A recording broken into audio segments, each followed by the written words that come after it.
തേക്ക്, ആഞ്ഞിലി, ഈട്ടി, ആനയെ വെടിവെക്കുമായിരുന്നു, മൃഗങ്ങളെ വെടിവെക്കുമായിരുന്നു. അപ്പം ഞങ്ങൾക്ക് മറ്റുള്ള ഉപജീവന മാർഗങ്ങളൊന്നും ഇല്ലാത്തതുകൊണ്ടല്ലേ അത് ചെയ്തുകൊണ്ടിരുന്നത്. അതിനാണ് ഈ തരലെ കച്ചവടം തന്നത്. അതുകൊണ്ട് ഞങ്ങൾ ആ പരിപാടി ആക്കുന്നു, നിർത്തി. നല്ല കുട്ടികളായി.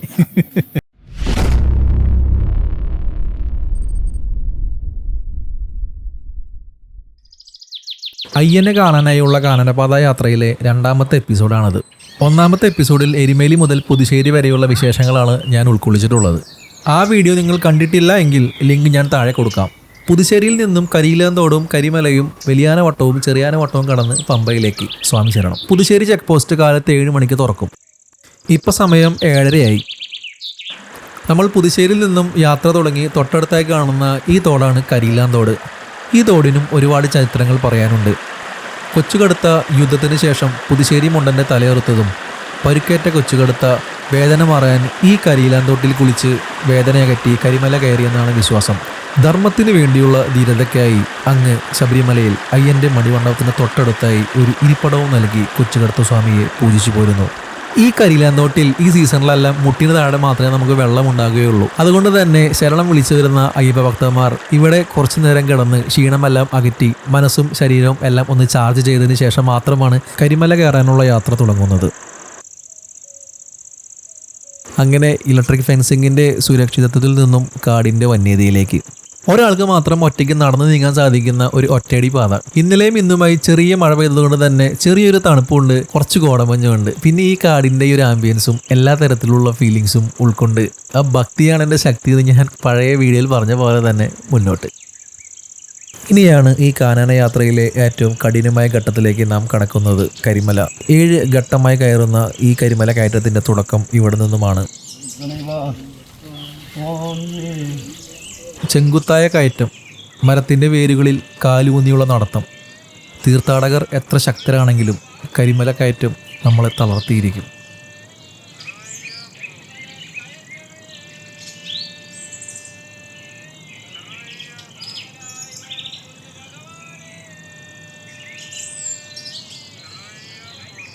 സമയം 9:30. ഇതുവരെ കഷ്ടി 4 കിലോമീറ്റർ പോകുന്നു.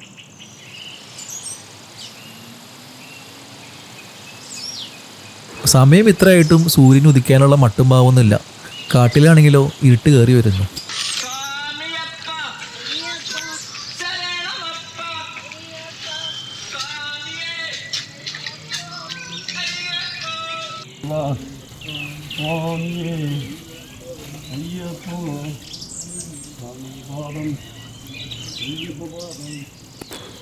ഓരോ വലിയ കയറ്റം കയറി വരുമ്പോഴും നമുക്ക് ഇതുപോലെയുള്ള ഓരോ തട്ടുകൾ കാണാം. ഇതാണ് ഞാൻ നേരത്തെ പറഞ്ഞത്, 7 തട്ടുകളിലായിട്ടാണ് കരിമല കയറ്റം കിടക്കുന്നത് എന്ന്. അവസാനത്തെ തട്ടായ 7ാമത്തെ തട്ടാണ് കരിമല ടോപ്പ്.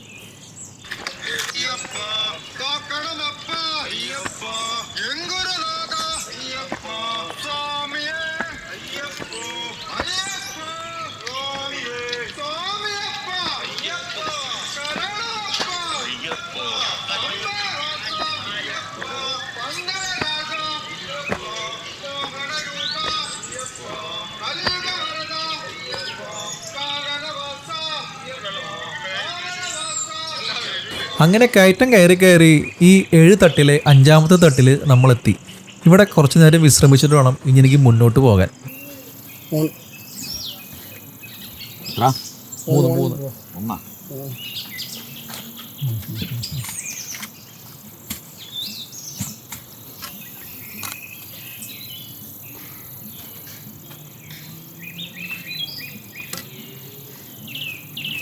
3 എത്ര കിലോമീറ്റർ സമയം കരിമല 1.5. അപ്പോൾ നിങ്ങൾ ഈ വെട്ടത്തിന് രാത്രി എന്ത് ചെയ്യും? ഞങ്ങൾ ജനറേറ്റ് ചെയ്യും. ഓ, ഒരു കടയ്ക്ക് ഒന്നല്ല, ഷെയർ എടുക്കും? ഇല്ല, ഇത് ഞങ്ങളുടെ സ്വന്തം. അതെ, ചെറുത് 1000-ൻ്റെ എല്ലാ കടക്കാർക്കും വേറെ സ്വന്തമായിട്ട് അല്ലെങ്കിൽ വാടകയ്ക്ക് എടുക്കും. മുതലാവും എന്ന് പറഞ്ഞാൽ അത്യാവശ്യത്തിന് മാത്രം ജനറേറ്റർ ഇടുകയുള്ളൂ. അല്ല, അപ്പോൾ ഞാനൊരു കഴിഞ്ഞാൽ ചൂടെ, അപ്പോൾ നിങ്ങൾക്ക് ഈ ജനറേറ്റർ വെച്ചിട്ട് ചെറിയൊരു ഇൻവെർട്ടർ മേടിച്ച് ആ ഇൻവെർട്ടർ ചാർജ് ചെയ്ത് കഴിഞ്ഞാൽ ആ ഇൻവെർട്ടർ കുറേ ഓടുമല്ലോ. ചുമട്ടൂല് ഇങ്ങോട്ടും റിട്ടേണും പാടാം, ബാറ്ററി കൊണ്ടുപോകണ്ടേ? പാടാം. അതാണ് സംഭവം. അതാ സംഭവം. കാരണം ഇവിടെ ഒരു കിലോ അവിടെ നിന്ന് ഒളിയമ്പ ഇവിടുന്ന് സ്വാമിയൊക്കെ കൂടി ചെന്ന് ഒരു കരിക്കതറയുണ്ട്. ആ കരിക്കതറയെന്ന് ഇവിടെ ഒരു ചുമട് വരുന്നതിന് അക്കരെ വന്ന് നിൽക്കും. മാറിന് അവിടെ നിന്ന് ചോന്നിക്കര കയറണം. കയറ്റിയിട്ട് ആ സാധനം ഇവിടെ നിന്ന് വരുമ്പോൾ 900 രൂപ 800 രൂപയാണ് ചോദിക്കുന്നത്. ചുമട്ടുകാർ ചോദിക്കുന്നത്. നല്ല പണി. അപ്പം നമ്മൾ ഈ ഒരു ബിസ്ക്കറ്റ് 10 രൂപയ്ക്ക് നാമത്തിൽ നമുക്ക് കിട്ടുമ്പോൾ അത് 20 രൂപ. ഇത്രയും വർധനയുണ്ട്. അത്രേ ഉള്ളൂ. അപ്പം നാട്ടിലെ ഇരട്ടിയായി. ഇവിടെ എന്ത് വന്നെങ്കിലും ചുമന്ന് കൊണ്ടുവരണം. എന്ത് വേണമെങ്കിലും സിലിണ്ടർ ഉൾപ്പെടെ. സ്വാമിമാർക്ക് ഞങ്ങൾക്ക് കിട്ടുന്നത് ഫ്രീ ആയിട്ട് കിട്ടുന്ന ഇവിടുത്തെ ഓക്സിജൻ മാത്രമേ. ഇവിടെ എക്സൈസും പോലീസുകാരൊക്കെ ഫോറസ്റ്റുകാർ തന്നെയല്ലേ അല്ലേ? അതെ അതെ.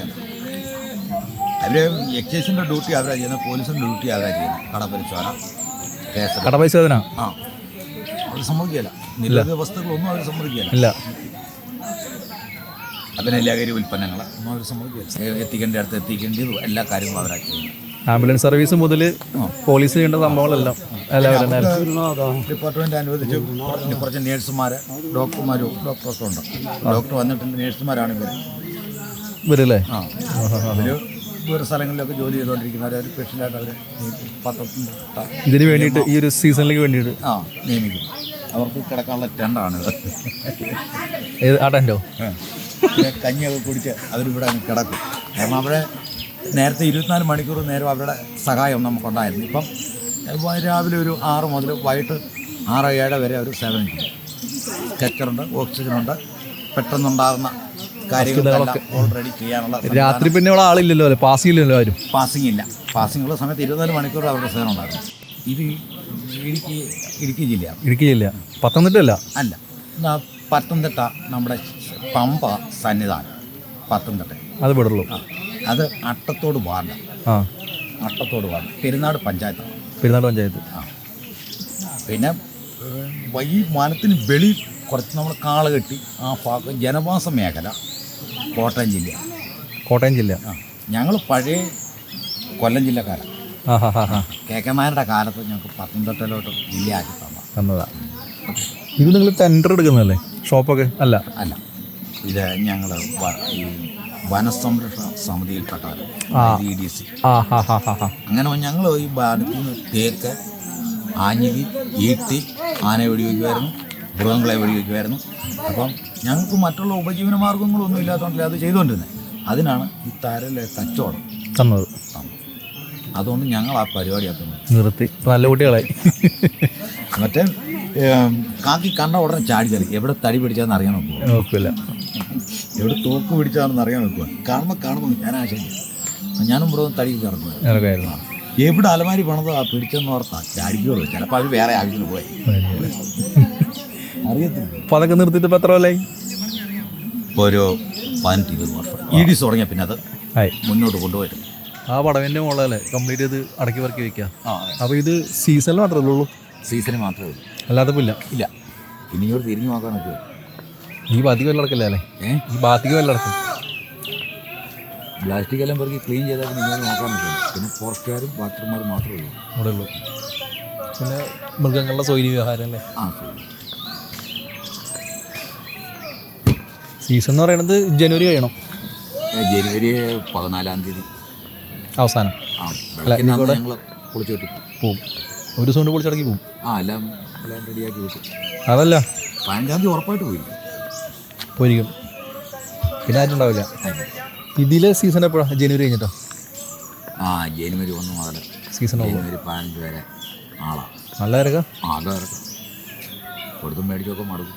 കുറച്ചൊക്കെ കിട്ടാതെ അതെ കളിപ്പിക്കുന്ന ധാരാളം അല്ല, അത്രയും ആൾക്കാർ കയറി വരും. ഇത് അങ്ങോട്ട് മുറിച്ച് കിടക്കാൻ പാടായിട്ടായിട്ടുണ്ട്. അത്രയോ? അത് ആ ഒരു സീസണിൽ എത്ര ആൾ വരാൻ കാരണം? അതിലുള്ള പോക്കില്ല. ഇതിലെ നമ്മുടെ എരുമേലി പമ്പ നിലക്കിലോട്ട് വണ്ടി വരുന്നതെല്ലാം കാലിയാണ് വിടും. ഇതിലെയാണ് പദയാത്ര. മുക്കുഴിയിൽ നിന്നാണോ അതോ എരുമേലിയിൽ നിന്ന്? എരുമേലിയിൽ നിന്ന് ഒരു മുക്കുഴിയിൽ നിന്നുണ്ട്. അങ്ങനെ കയറുന്ന ടീംസ് അല്ലേ? അതൊക്കെയാണ് ഇവിടുത്തെ വിശേഷങ്ങൾ. ഇതൊക്കെയാണ് ഇവിടുത്തെ വിശേഷങ്ങൾ. അപ്പോൾ ചേട്ടൻ്റെ പേരെന്തായിരുന്നു? എൻ്റെ പേര് സന്തോഷം. അപ്പോൾ കാണാം. ശരി. അഞ്ചാം തട്ടിലെ 5 മിനിറ്റ് വിശ്രമവും 500 വിശേഷങ്ങളുമായി വീണ്ടും കരിമല ടോപ്പിലേക്ക്. ഇവിടെ നിന്നും ഏകദേശം ഒരു 15 മിനിറ്റ് നമ്മൾ ഈ മരത്തിൻ്റെ വേര് നീയും പാറകൾ ചവിട്ടിയും മുന്നോട്ട് പോയാൽ കരിമലയുടെ 6ാം തട്ടായ മഞ്ഞപ്പൊടി എന്ന ആ ഒരു തട്ടിലേക്ക് നമുക്ക് എത്താൻ സാധിക്കും. ഇതാണ് ആ ചേട്ടൻ നേരത്തെ പറഞ്ഞത്, ഇവിടേക്ക് എന്ത് കൊണ്ടുവരണമെങ്കിലും തലച്ചുമടായിട്ട് കൊണ്ടുവരണം എന്നുള്ളത്. അതുകൊണ്ട് തന്നെയാണ് ഇവിടെ പല സാധനങ്ങൾക്കും വില അത്ര അധികം. അത് നമുക്ക് ഒരിക്കലും ചോദ്യം ചെയ്യാൻ സാധിക്കില്ല. വളരെ ആഴമേറിയൊരു വനപ്രദേശമാണിത്. ഒരുപാട് മൃഗങ്ങൾ ഇവിടെ സൂര്യവിഹാരം നടത്തുന്നുണ്ട് താനും. വർഷത്തിലൊരിക്കൽ മനുഷ്യൻ തങ്ങളുടെ സങ്കേതത്തിൽ ആധിപത്യം സ്ഥാപിക്കുമ്പോൾ മൃഗങ്ങൾ വളരെ വിവേകത്തോടെ അകന്നു നിൽക്കുന്നെന്ന് മാത്രം. അങ്ങനെ നമ്മൾ നടന്ന് കരിമലയുടെ 6ാമത്തെ തട്ടായ മഞ്ഞപ്പൊടി തട്ടിൽ നമ്മൾ എത്തിയിരിക്കുകയാണ്.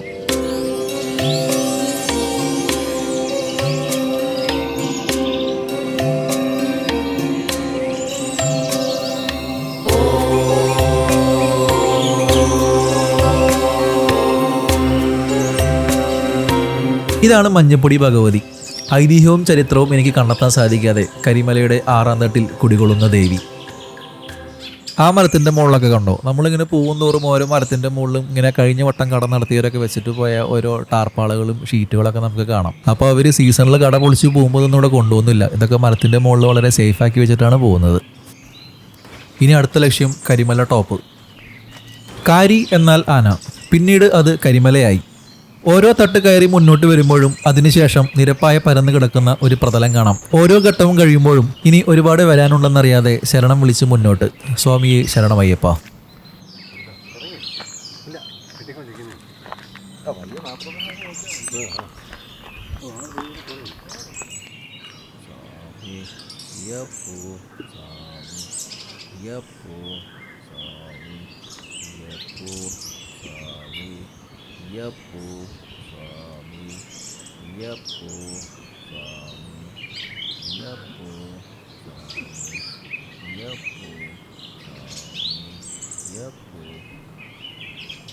അങ്ങനെ അതികഠിനമായ കയറ്റത്തിന് ശേഷം കരിമലയുടെ 7ാം തട്ടായ കരിമല ടോപ്പിലെത്തിയിരിക്കുകയാണ്.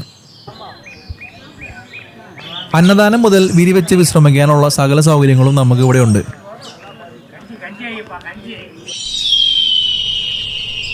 ഈ കാണുന്ന കരിമലയായിരുന്നു ഉദയനന്റെ കറുത്ത കോട്ടകളുടെ അടിത്തറ. കോട്ടകൾ തകർത്ത് മുന്നേറുമ്പോൾ യുദ്ധത്തിന്റെ ഇടയിൽ കൊച്ചുകടുത്തയുടെ 2 കാലുകളും നഷ്ടപ്പെട്ടു എന്ന് ഇവിടെ ചരിത്രം പറയുന്നു. അവസാനം കൊച്ചുകടുത്ത ഉദയനനെ വധിച്ചതായും ആണ് ഇവിടുത്തെ വിശ്വാസം. തുടർന്ന് ആ ഘോഷയാത്രയിൽ കൊച്ചുകടുത്തയെ ശബരിമലയ്ക്ക് കൊണ്ടുപോയി എന്നുമുള്ളതുമാണ് ഇവിടുത്തെ ഐതിഹ്യവും.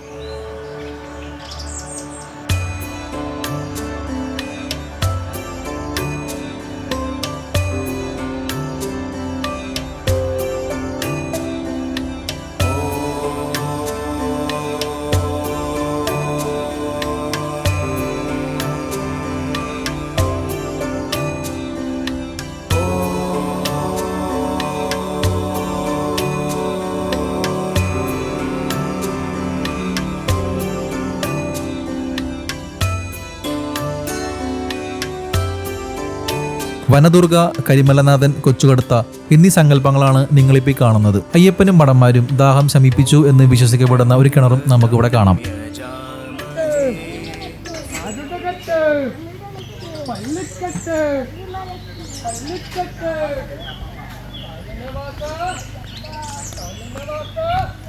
പുതുശ്ശേരിയിൽ നിന്ന് കരിമല ടോപ്പ് വരെ ഏകദേശം നമ്മൾ 6.5 കിലോമീറ്ററോളം പോന്നിട്ടുണ്ട്. സമയം 11 മണി. ആനകേറാമല കയറ്റങ്ങളെല്ലാം അവസാനിച്ചു. ഇനിയാണ് കരിമല ഇറക്കം. ഒരുപാട് താൽക്കാലിക കച്ചവടക്കാരുള്ള ഈ കാനനപാതയിലെ ഒരു വലിയ താരയാണ് കരിമല ടോപ്പ്. അങ്ങനെ നടന്നു നീങ്ങുമ്പോഴാണ് ഫ്രഷായൊരു ഉള്ളിവടയുടെ മണം എൻ്റെ മൂക്കിലേക്ക് തുളച്ച് കയറിയത്. പിന്നെ ഒന്നും നോക്കിയില്ല, കാലത്ത് ബ്രേക്ക്ഫാസ്റ്റും ഉച്ചയ്ക്കത്തെ ലഞ്ചും ഈ ഉള്ളിവട തന്നെ. വലിയാനവട്ടവും ചെറിയാനവട്ടവും കടന്ന് ആ പുണ്യപാമ്പയിലേക്ക് ഇനി 5 കിലോമീറ്റർ മാത്രം. ഇറക്കത്തിൻ്റെ കാഠിന്യം മനസ്സിനെ തളർത്താതിരിക്കാൻ ഒരു ചെറിയ നിരപ്പോട് കൂടിയ ഒരു ഇറക്കം.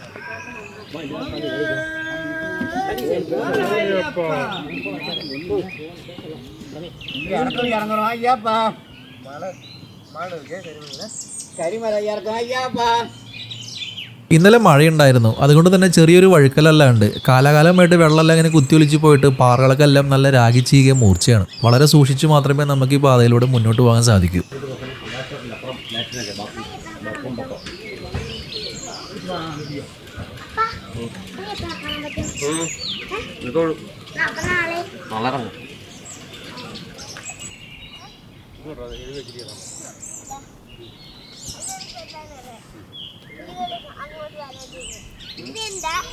കരിമലയുടെ കാഠിന്യം പലവട്ടം കണ്ടു ഞാൻ എന്ന് പറയുന്നത് വളരെ അർത്ഥവത്തായ വരികളാണ്. ഇറക്കമായും കയറ്റമായും കരിമലയുടെ കാഠിന്യം ഞാൻ അറിഞ്ഞുകൊണ്ടിരിക്കുകയാണ്.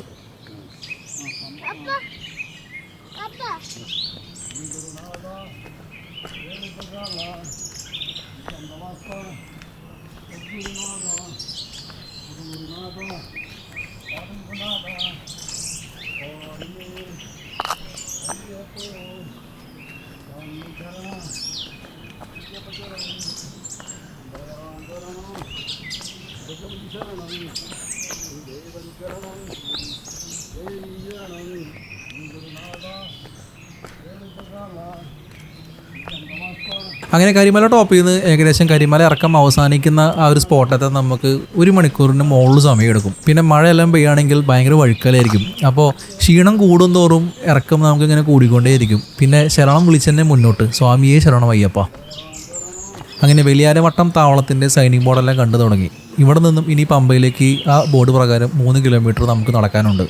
അങ്ങനെ കരിമല ഇറക്കത്തിൻ്റെ അവസാന ഘട്ടത്തിലേക്ക് നാം എത്തി തുടങ്ങി. ഈ ഒരു ചെറിയ ഇറക്കം കൂടി കഴിഞ്ഞാൽ നമ്മൾ വലിയാനവട്ടത്തെത്തും. ഇതാണ് വലിയാനവട്ടം. ആന മതിച്ച് കാട് കുലുക്കി വരുന്ന വലിയാനവട്ടം. കേരളത്തിൽ നിന്നല്ലാതെ കേരളത്തിന് പുറത്തു നിന്നും വരുന്ന അയ്യപ്പന്മാർ വിരി വയ്ക്കുവാനും അന്നദാനം നടത്തുവാനും ഭക്ഷണം പാകം ചെയ്യുവാനും എല്ലാം ഇവിടെയാണ് തിരഞ്ഞെടുക്കുന്നത്. ഈ കാനനപാതയിൽ ഏറ്റവും കൂടുതൽ തിരക്ക് വരുന്ന ഒരു സീസൺ എന്ന് പറയുന്നത് ജനുവരി 1 മുതൽ മകരവിളക്കിൻ്റെ ആ ഒരു സമയം വരെയാണ്. അതുകൊണ്ട് തന്നെ കടകളെല്ലാം കെട്ടി പൊങ്ങി വരുന്നതേ ഉള്ളൂ.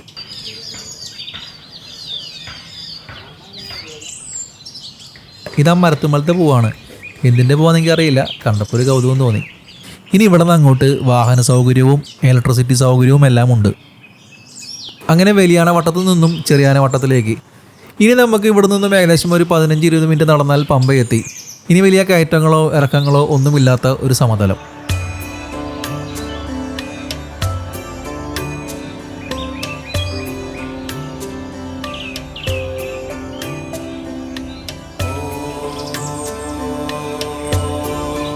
അങ്ങനെ നടന്ന് ഒരു ഒറ്റയടി പാതയിലേക്ക് എത്തി. അപ്പോൾ അവിടെ നേരത്തെ കണ്ട വാഹനങ്ങളൊക്കെ വരുന്നത് വേറൊരു വഴി കൂടെ തോന്നുന്നു കേട്ടോ. പക്ഷേ ഇത് കൂടെ എന്തായാലും വണ്ടികൾ വരാൻ ചാൻസ് വളരെ കുറവാണ്.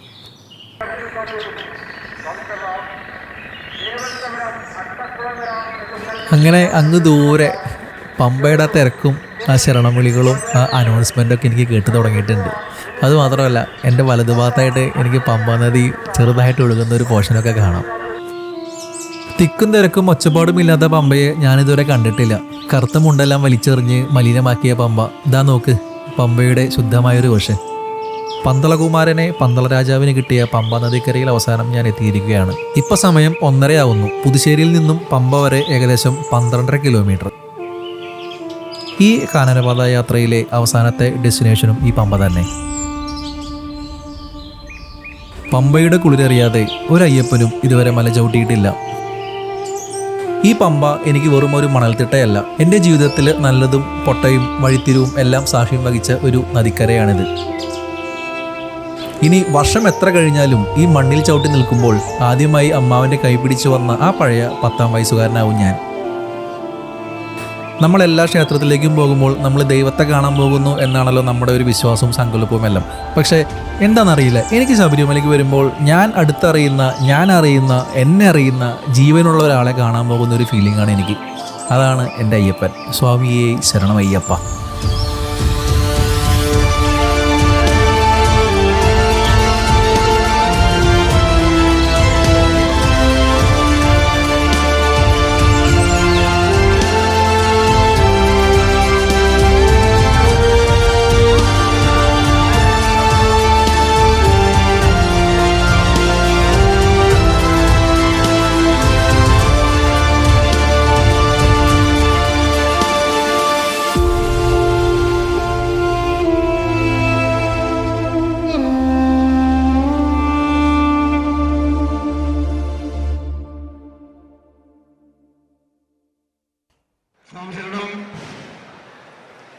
സന്നിധാനത്ത് ഭക്തരുടെ തിരക്ക് വളരെ കൂടുതലായി തുടരുകയാണ്. ഭഗവത് സന്നിധിയിൽ എത്തിച്ചേരുന്ന ഭക്തജനങ്ങൾ കൂട്ടം പിരിയാതിരിക്കുവാൻ ശ്രദ്ധിക്കുക. നല്ല തിരക്കുള്ളതുകൊണ്ട് തന്നെ ഇനി എനിക്ക് വീഡിയോ ഷൂട്ട് ചെയ്യാനോ നിങ്ങളെ കൂടെ കൂട്ടുവാനോ യാതൊരു നിർവാഹവുമില്ല. അതുകൊണ്ട് തന്നെ ഈ വീഡിയോ ഞാനിവിടെ അവസാനിപ്പിക്കുന്നു. നന്ദി, നമസ്കാരം.